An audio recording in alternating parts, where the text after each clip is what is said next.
तो सबसे पहला यही काम किया या इससे पहले कुछ और करते थे? मेरे फादर की शॉप थी, किराना शॉप। 5-6 साल मैंने वहाँ पर काम किया था उनके साथ। मेरे फादर के जानकार थे, उनका फुटवेयर काम था, तो वो मुझे इस लाइन में लेके आए थे। नुकसान चाहे हुआ या नहीं हुआ, लेकिन इनकम नहीं हुआ। तो फिर आपने साप्ताहिक बाजार लगाने शुरू किए, मतलब आप ये कहें कि वो फोल्डिंग बिछा के उस पर रख के ऐसा सेल किया जाता है। मेरे पास 1 लाख रुपए की अमाउंट है, क्या मैं इसमें फुटवेयर का काम शुरू कर सकता हूँ? जूता पहनना इंसान कभी भी बंद नहीं करेगा, मतलब लेटेस्ट ट्रेंड को फॉलो करना। आप लेटेस्ट बना के रखो, आप जिंदगी में कभी फेल होने का चांस ही नहीं है। किसी भी चीज की मैन्युफैक्चरिंग यूनिट लगाना सबसे आसान काम है, सबसे मुश्किल काम है मैन्युफैक्चरिंग करना। कोई ऐसा प्रोडक्ट आपने बनाया हो जो फ्लॉप हो गया हो? जैसे हमने 10 बनाए लिया है, उसमें से 4-5 फेल हो जाते हैं और 4-5 चलते हैं।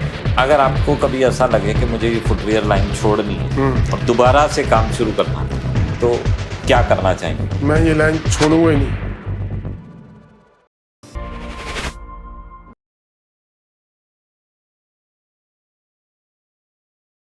नमस्कार, सत श्री अकाल, वणक्कम, Vande Mataram. Inspiring talks with ईश नारंग के एक नए एपिसोड में आपका बहुत बहुत स्वागत है। हर एपिसोड में हम एक ऐसे व्यक्तित्व को लेकर आते हैं जिसने जीवन में कुछ अलग कर दिया हो। एक छोटे मुकाम से शुरू करके बहुत बड़े मुकाम तक अपने आप को लेके गए हों, किसी भी एक इंडस्ट्री के अंदर एक अच्छा मुकाम बनाया हो, और उस इंडस्ट्री में आगे क्या भविष्य होने वाला है इसके बारे में भी हम उनसे बात करेंगे। आज हमारे साथ जो व्यक्तित्व हैं वो हैं श्रीमान राजकुमार गुलाटी जी, जिनकी जिंदगी से हमें ये सीखने को मिलता है कि अगर दृढ़ विश्वास हो और फोकस्ड हो हम एक काम पर, तो हम कहां तक अपने आप को ले जा सकते हैं, किन ऊंचाइयों तक उस इंडस्ट्री को ले जा सकते हैं। ये सब जानने के लिए आज हमारे साथ हैं श्रीमान राजकुमार गुलाटी जी। तो सबसे पहले मैं उनका स्वागत करना चाहूंगा। राजकुमार गुलाटी जी, नमस्कार। नमस्कार, आपका बहुत बहुत स्वागत है शुक्रिया हमारे शो इंस्पायरिंग टॉक्स विद ईश नारंग में। सबसे पहले मैं ये जानना चाहूंगा, क्या काम करते हैं आप? हमारा काम है जी फुटवेयर का। अच्छा जी। Ladies footwear, gents footwear. तो आप बनाते हैं या बेचते हैं? हम बनाते भी हैं और बेचते भी हैं। ठीक है। लेडीज फुटवेयर और जेंट्स फुटवेयर दोनों का आपका काम है। कहाँ पर है आपका काम? दिल्ली में ही है। दिल्ली में ही जी। क्या प्रोडक्ट है पर्टिकुलर? अगर हम एक प्रोडक्ट की बात करें तो लेडीज चप्पल, लेडीज स्लीपर या लेडीज शूज, क्या रहता है? लेडीज स्लीपर मेन होता है और एक जेंट्स होता है। जेंट्स लोफर बोलते हैं, लोफर और जेंट्स, और लेडीज में स्लीपर। तो आपने जब कैरियर की शुरुआत करी तो सबसे पहला यही काम किया या इससे पहले कुछ और करते थे? इससे पहले हमारा कुछ और काम था। मेरे फादर की शॉप थी, किराना शॉप। अच्छा। तो 5-6 साल मैंने वहाँ पर काम किया था उनके साथ। ठीक है। उसके बाद फिर हमारे जानकार हैं, मेरे फादर के जानकार थे, उनका फुटवेयर काम था। ठीक है। तो वो मुझे इस लाइन में लेके आए थे, तब से हमारा ये फुटवेयर काम चल रहा है। तो शुरू से ही आपने मैन्युफैक्चरिंग शुरू कर दी थी? नहीं, शुरू में हमने शॉप खोली थी पहले। अच्छा जी। लेकिन वो शॉप चली नहीं। अच्छा, मतलब शुरुआत में हमारे को बहुत अच्छे रिजल्ट नहीं मिले। हाँ जी, हाँ जी। फिर हमने अब मेहनत करनी थी तो हमने साप्ताहिक बाजार लगाने शुरू किए।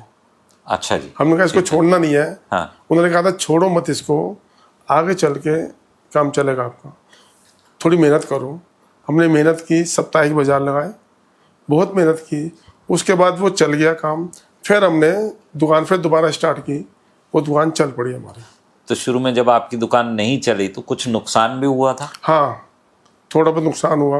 ये कौन से ईयर की बात होगी? ये होगी 1990-91 के आसपास। अच्छा, तो अगर आप शेयर करना चाहें तो कितना नुकसान हुआ था उस समय? उस समय तो खैर कुछ ध्यान नहीं होगा, कुछ खास ज्यादा नहीं हुआ था, लेकिन सेल नहीं हो रही थी, इनकम नहीं हो रही थी। इनकम नहीं हो रही नुकसान चाहे हुआ या नहीं हुआ, लेकिन इनकम नहीं हो रही थी। मतलब खर्चे बढ़ते जा रहे थे और इनकम नहीं बढ़ रही थी। इनकम नहीं हो रही थी उसकी। तो फिर आपने साप्ताहिक बाजार लगाने शुरू किए, मतलब आप ये कहें कि वो फोल्डिंग बिछा के उस पर रख के ऐसा सेल किया जाता है? हाँ जी, हाँ जी, बिल्कुल सही। और वहां से आपने तो फिर शॉप आपने खोली, उसके बाद क्या रहा? मैन्युफैक्चरिंग में कैसे आ गए आप? शॉप हमने खोली, शॉप चल पड़ी हमारी। फिर हमने होलसेल काम शुरू किया, दुकानों पे माल सप्लाई का। वो भी हमारा चल पड़ा। तो वो आप कहीं और से लेते थे और आगे सप्लाई करते हाँ थे? जी, ठीक है। बाहर से माल लेके फैक्ट्री से माल लेके हम सप्लाई करते थे, तो वो काम भी अच्छा चला हमारा। फिर उसके बाद हमने फिर अपनी फैक्ट्री लगाने की सोची, फिर अब हमारी फैक्ट्री भी चल रही है। अच्छा, अपनी फैक्ट्री भी चल रही है। अच्छा वाह। कोई ऐसी चीज जो आपके लाइफ में कभी ऐसा हुआ हो कि ये काम तो बहुत अच्छा है लेकिन मुझे इसमें फ्यूचर नहीं दिख रहा, कभी ऐसा मन में आया? नहीं, ऐसा कभी मन में आया नहीं, क्योंकि ना इसमें फ्यूचर बहुत है। ये जो फुटवेयर है, ये लाइन मतलब स्कोप बहुत है इसके अंदर, कि पहले कुछ नहीं होता था। पहले ना आपने देखा होगा कि गिनती के फुटवेयर होते थे बस, अब वैरायटी बहुत आ गई है, बहुत वैरायटी है इसके अंदर। तो स्कोप अब इतना ज़्यादा स्कोप हो गया कि बहुत ज़्यादा, आप मतलब कुछ ऐसी डरने वाली बात अब है नहीं। हाँ, ये तो है ही सही। देखो, जूता पहनना इंसान कभी भी बंद नहीं करेगा। बल्कि मुझे इस बात से एक कहानी भी याद आई कि बाटा जो इतनी बड़ी कंपनी है, बहुत पहले की बात है, एक बार उन्होंने जो है ना अपने एक एग्जीक्यूटिव को साउथ अफ्रीका भेजा कि जाओ सर्वे करके आओ, हम यहाँ पर अपनी एक्सपोर्ट शुरू करेंगे। तो जब वो व्यक्ति वहाँ पहुँचा, उसने ये देखा कि यहाँ तो लोग शूज़ डालते ही नहीं है। उसने रात को ही फ़ोन कर दिया कि मेरी वापसी की फ़्लाइट बुक करवा दो, यहाँ तो कोई स्कोप ही नहीं है, क्योंकि यहाँ लोग शूज़ डालते ही नहीं है, तो हम बेचेंगे किनको। और वो वापस आ गया। कुछ महीनों के बाद या कुछ सालों के बाद एक और एग्जीक्यूटिव को बाटा ने वहाँ भेजा, और वहाँ पर जाते ही उसने रात को ही ये फ़ोन किया कि 2-3 कंटेनर आप माल भेज दो, यहाँ तो कोई जूता डालता ही नहीं है, तो यहाँ तो हमारे पास स्कोप ही स्कोप है। तो आपके साथ भी मुझे ऐसा लगता है कि यहाँ तो स्कोप ही स्कोप है, जूते डालना इंसान कभी बंद नहीं करेगा। तो टिके रहने के लिए हमें इस बिजनेस के लिए में क्या करना चाहिए? इसमें टिकने के लिए ना आपको रोज नई ना डिजाइनिंग चाहिए। इसमें नया डिजाइनिंग चाहिए, नई क्वालिटी चाहिए, नया सिस्टम चाहिए। ये जितने आप नए डिजाइन लेके आएंगे उतना ये बिजनेस ज़्यादा चलेगा आपका। टिकने के लिए सबसे पहला यही है कि आपको नए डिजाइन चाहिए। आपने देखा होगा पहले कुछ थे नहीं डिजाइन, आज से 20-25 साल पहले कुछ डिजाइन नहीं होते थे, 2-3-4 डिजाइन चलते थे बस। ये अब देखा आप हजारों डिजाइन है, रोज नए डिजाइन आ रहे हैं, तो इसमें बहुत स्कोप है। मतलब लेटेस्ट ट्रेंड को फॉलो करना, आप लेटेस्ट बना के रखो, आप जिंदगी में कभी फेल होने का चांस ही नहीं आपका। एक बात मुझे युवाओं के लिए और जाननी है, मेरे पास 1 लाख रुपए की अमाउंट है, क्या मैं इसमें फुटवेयर का काम शुरू कर सकता हूँ? अगर हाँ, तो क्या काम करना होगा? कोई दुकान खोलनी होगी या कोई मैन्युफैक्चरिंग यूनिट लगाना होगा? हाँ, आप 1 लाख से शुरू कर सकते हैं इसको। ठीक है। 1 लाख से आप शॉप भी खोल सकते हैं और मैन्युफैक्चरिंग भी कर सकते हैं, पर वो छोटे स्केल पे होगा। अच्छा, इसमें ये लाइन ऐसी है, आप 1 लाख लगाओ या 1 करोड़ लगाओ, हमेशा कम रहेंगे पैसे। अच्छा, इतना स्कोप है इसके अंदर, आप जितने मर्जी करोड़ रुपए लगा दो इसके अंदर, वो चाहिए मतलब कम ही पड़ेंगे पैसे आपको। ये लाइन ही बहुत बड़ी लाइन हो गई अब। ये पहले छोटी लाइन थी, ये आज से 20-25 साल में छोटी लाइन थी, अब बहुत लंबी बहुत बड़ी लाइन हो गई है। तो जब फुटवेयर का काम शुरू करना हो किसी ने, तो क्या उसके लिए कोई स्पेशल एजुकेशन चाहिए, कोई डिप्लोमा डिग्री चाहिए, या कोई भी कर सकता है? नॉर्मल किसी ने 12th पास की हो या ग्रेजुएट हो तो वो कर सकता है इसको शुरू? बिल्कुल, कोई भी कर सकता है इसको। कोई भी कर सकता है इसको, ग्रेजुएट, 10वीं पास, 5वीं पास, कोई भी कर सकता है इसको। हर आदमी के लिए ये लाइन है। क्या स्किल्स चाहिए होंगी स्पेशल उसको? मतलब उसको सेल करना आना चाहिए, या एक बनी हुई बात है कि किसी भी चीज की मैन्युफैक्चरिंग यूनिट लगाना मैं समझता हूँ सबसे आसान काम है, लेकिन सबसे मुश्किल काम है मैन्युफैक्चर प्रोडक्ट को बेचना। तो यहाँ आप इस बारे में क्या कहना चाहेंगे? मैन्युफैक्चरिंग करना आसान नहीं है, सबसे मुश्किल काम है मैन्युफैक्चरिंग करना। अच्छा जी। सेल करना आसान है। अच्छा। हाँ, मैन्युफैक्चरिंग करना बहुत मुश्किल है, क्योंकि वो मैन्युफैक्चरिंग जो है ना आप अकेले नहीं कर सकते, आपको पूरी टीम चाहिए आपको। और वो फिर आपकी वो मैन्युफैक्चरिंग में बहुत दिक्कतें, बहुत कुछ समस्या का सामना करना पड़ेगा आपको। लेकिन सेल करने में आपको किसी समस्या का सामना नहीं करना पड़ेगा। आपको सेल करना है, आप सेल आसानी से कर सकते हैं। आपके रेट सही हो, क्वालिटी सही हो, डिजाइनिंग सही हो, आपका माल बिकेगा ही बिकेगा। आप जब मैन्युफैक्चरिंग करते हैं तो क्वालिटी को कैसे मेंटेन करते हैं, क्वालिटी कंट्रोल कैसे करते हैं? इसमें क्वालिटी देखी जाती है सर, और कुछ नहीं है, क्वालिटी और डिजाइनिंग। आपके पास अगर क्वालिटी है, डिजाइनिंग है, तो आपका काम चलना ही चलना है। तो ये सबसे बेस्ट इस लाइन में सबसे पॉइंट यही है, मेन पॉइंट क्वालिटी का और डिजाइनिंग का। अगर आपने डिजाइनिंग बंद कर दी, नई डिजाइनिंग नहीं लेके आए, तो आप फेल हो जाओगे। इसमें आपको डिजाइनिंग ही चाहिए, नई नई डिजाइन, नई नई डिजाइनिंग चाहिए, तो आप कामयाब हो, कोई रास्ता रुकने का नहीं है। कभी कभी ऐसा होता है कंपटीशन को देखते हुए हमें सस्ता माल बनाना पड़ता है, पर सस्ता बनाएंगे तो क्वालिटी मेंटेन नहीं होगी। उस कंपटीशन को आप कैसे फेस करते हो, उस चीज को कैसे करते हो मेंटेन? कंपटीशन तो आपके पास सही है, बहुत कंपटीशन चल रहा है। तो उसको कंपटीशन को फेस करने के लिए ना आपको सस्ता भी रखना पड़ेगा और महंगा भी रखना पड़ेगा। किसी के अंदर आपको 5% कमाना पड़ेगा, किसी में 10%, किसी में आप 20% भी कमा लेंगे। तो ये कंपटीशन ऐसे किया जाएगा आपका।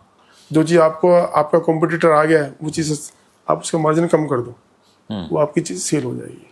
मतलब मार्जिन कम कर दें पर क्वालिटी से समझौता नहीं, ना हाँ, क्वालिटी बना के रखनी है आपने, तब आपकी जीत है। ठीक है, ठीक है, ये बहुत बढ़िया बात कही कि क्वालिटी पे कभी समझौता नहीं करना है। मार्जिन आप कम कर सकते हो, अगर आप इस चीज पे फोकस करोगे तो आपका प्रोडक्ट कभी फेल नहीं होगा। और आपको एक बात और बता दूं, अभी गवर्नमेंट ने ना एक स्कीम वो लेके आ रही है कि उन्होंने एक BIS निकाला है। वो BIS का मतलब है पास होगा जूता तो ही बिकेगा आपका। अच्छा, अगर वो BIS में फेल हो जाता तो आपका जूता बिकेगा नहीं। वो अभी छोटे जो दुकानदार हैं या छोटे फैक्ट्री वाले हैं, उनके लिए ये लागू नहीं है। ये बड़े बड़े को नहीं लागू कर दिया है। जैसे बाटा है, रिलैक्सो है, इनका लागू हो गया है। तो अभी छोटे पे लागू नहीं हुआ है BIS। कोई ऐसा प्रोडक्ट आपने बनाया हो जो फ्लॉप हो गया हो, ऐसा कभी हुआ? हाँ, होता है। कुछ उसके बारे में कोई एक एग्जांपल आप बताएं। नहीं देखो, इसमें हम जैसे बनाते हैं ना, हमें डिजाइन तो रोज बनाना ही पड़ेगा, हमें बनाने पड़ते हैं हमेशा, नए नए डिजाइन बनाए। उसमें से कुछ जैसे हमने 10 बनाए डिजाइन, उसमें से 4-5 फेल हो जाते हैं और 4-5 चलते हैं। ये नहीं कि हमने जो डिजाइन बना लिए वो चलेंगे, ऐसा नहीं होता। फेल भी होते हैं और चलते भी हैं। अगर आपको कभी ऐसा लगे कि मुझे ये फुटवियर लाइन छोड़नी है और दोबारा से काम शुरू करना है, तो क्या करना चाहेंगे? मैं ये लाइन छोड़ूंगा ही नहीं। अच्छा, फुटवियर की लाइन मैं नहीं छोड़ूंगा। दूसरी लाइन बेशक शुरू कर लेंगे अलग से, लेकिन ये लाइन मैं कभी नहीं छोड़ूंगा। कभी नहीं छोड़ूंगा, मतलब दोबारा से अभी अगर लाइफ शुरू करनी पड़े तो हम फुटवियर लाइन से ही शुरू करना क्योंकि मैंने देखा है कईयों ने लाइन छोड़ी, दोबारा फिर इसी लाइन में आ गए। लाइन छोड़ के दूसरी लाइन में गए, लेकिन वो कामयाब नहीं हुए, फिर दोबारा इसी लाइन में आ गए। इस लाइन में बहुत स्कोप है, बहुत जबरदस्त। आप जितना मर्जी पैसा लगा लो, पैसा कम पड़ेगा, इतनी बड़ी लाइन है जी। आप यंग जनरेशन को क्या टिप्स देना चाहेंगे इस बिजनेस के बारे में? अगर कोई फुटवेयर लाइन में आना चाहता है तो उसको किस लाइन में जाना चाहिए? मैन्युफैक्चरिंग में जाना चाहिए, ट्रेडिंग में जाना चाहिए, या ऑनलाइन सेलिंग में जाना चाहिए? आप क्या बोलना चाहेंगे यंग जनरेशन के लिए? फिलहाल उसको मैन्युफैक्चरिंग में बिल्कुल नहीं जाना चाहिए। स्टार्टिंग में वो ट्रेडिंग में जाए, दुकान खोले या माल लेके अपना सप्लाई करे। और जब ये कामयाब हो जाए, देखो फैक्ट्री अगर खोलेगी, अगर पहले स्टार्टिंग में मैन्युफैक्चरिंग या फैक्ट्री खुलती है ना, उसमें नुकसान होने के चांस है, वो फेल होने के चांस है आपके। लेकिन ट्रेडिंग में फेल होने के चांस बहुत कम है, और इसमें नुकसान के भी चांस बहुत कम हो जाते हैं आपके। इसमें इतना नुकसान नहीं होता। जब ये दोनों आपके कामयाब हो जाए, फिर आप फैक्ट्री लगा लो बाद में।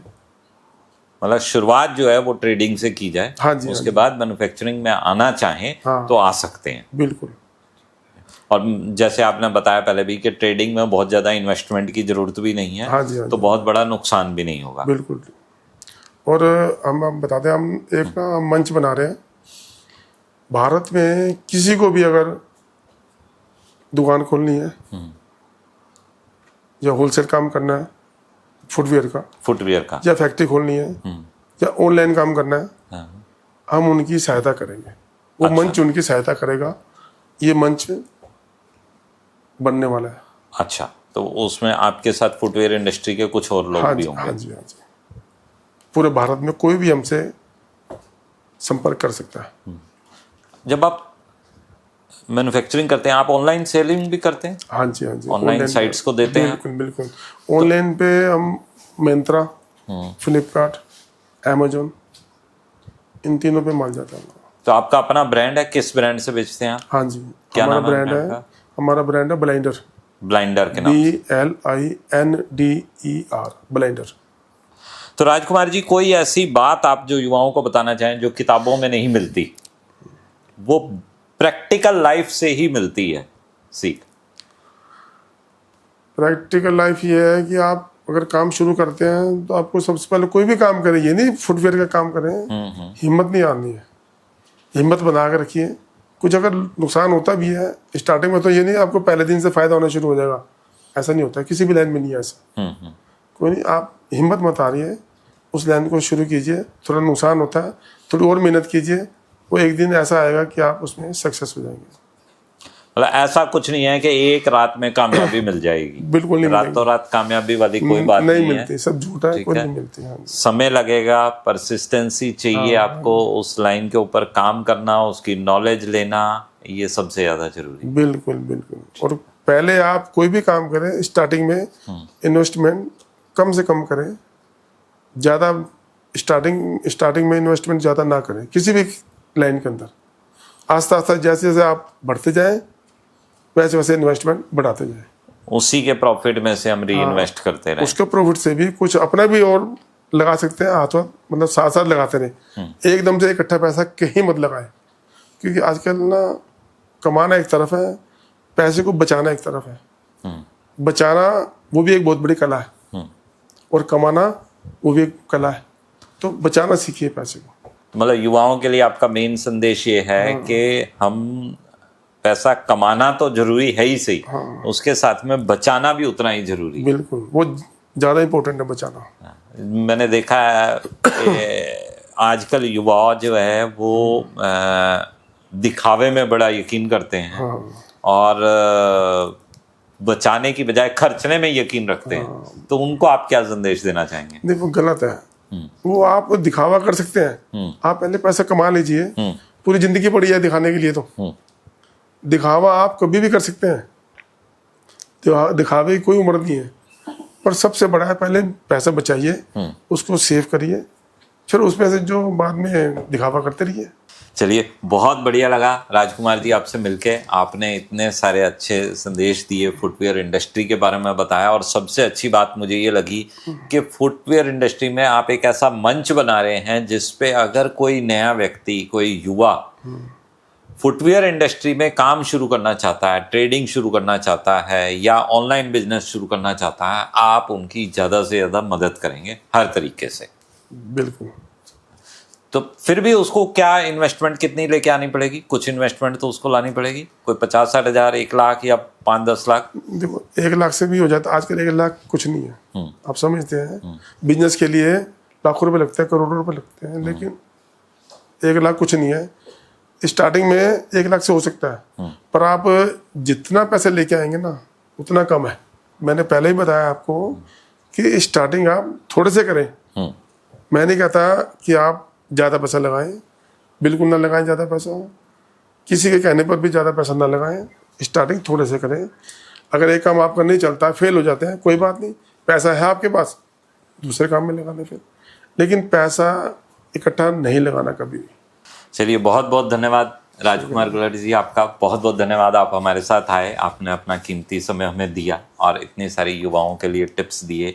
इवन आपकी जो यात्रा मैंने सुनी कि आपने मतलब बहुत ही लो लेवल से काम किया, एक फोल्डिंग पर चादर बिछाकर शूज सेल किए, शूज सेल करते थे, और धीरे धीरे आप उससे बढ़ते हुए आप मैन्युफैक्चरिंग यूनिट तक आ गए। ये एक बहुत बड़ी बात है, और मुझे नहीं लगता कोई बहुत बड़ा समय भी इसमें बीता, शायद 25 से 30 साल। ये 1990-91 की बात है जब मैंने स्टार्ट किया था। तो आज मेरे ख्याल 35 साल हो गए। तो आपकी जो नेक्स्ट जनरेशन, मतलब आपके बच्चे जो हैं, वो भी इसी बिजनेस में हैं या वो अपनी लाइन उन्होंने पकड़ ली है? हाँ, मेरा एक बेटा है साहिल गुलाटी, वो भी मेरे साथ ही है। अच्छा। तो ऑनलाइन काम ज़्यादातर वही संभालता है। क्या बात है। तो नई पीढ़ी भी इसी बिजनेस में है, तो ये बहुत अच्छी बात है। इसमें हम ये मान सकते हैं कि इनको फुटवेयर लाइन पे इतना विश्वास है कि इन्होंने अपने बच्चों को भी इसी लाइन में रखा। अदरवाइज बहुत बार ये देखा गया है कि पेरेंट्स किसी और लाइन में होते हैं और बच्चे किसी और लाइन में ही चले जाते हैं, तो ये बहुत अच्छी बात है। राजकुमार जी, अगर कोई फुटवेयर लाइन में आना चाहता है तो उसको किस सेगमेंट में आना चाहिए? बच्चों के फुटवेयर में, लेडीज फुटवेयर में, या जेंट्स फुटवेयर में? ऐसा वैसे सेल तो सबकी है, लेकिन लेडीज की सेल बहुत ज़्यादा है। अच्छा। जेंट्स कम बिकता है, हाँ। बच्चों का भी कम बिकता है, लेडीज का बहुत बिकता है। कैसे कह सकते हो ये बात? आपने अपने घर में देखा होगा, जेंट्स के जो जूते होते हैं ना, जेंट्स के पास 1 2 3 जोड़ी होंगे, वो उसी को चलाता रहता है। लेकिन लेडीज के पास ना मिनिमम 10 15 20 जोड़ी होती हैं। उनको हर कलर सूट के साथ मैचिंग चाहिए। हाँ। लेडीज को मैचिंग चाहिए, बिल्कुल। और वो उसी मैच एक सूट लेगी तो एक वो चप्पल भी बाय करेगी, तो इसलिए उसकी सेल बहुत ज़्यादा है।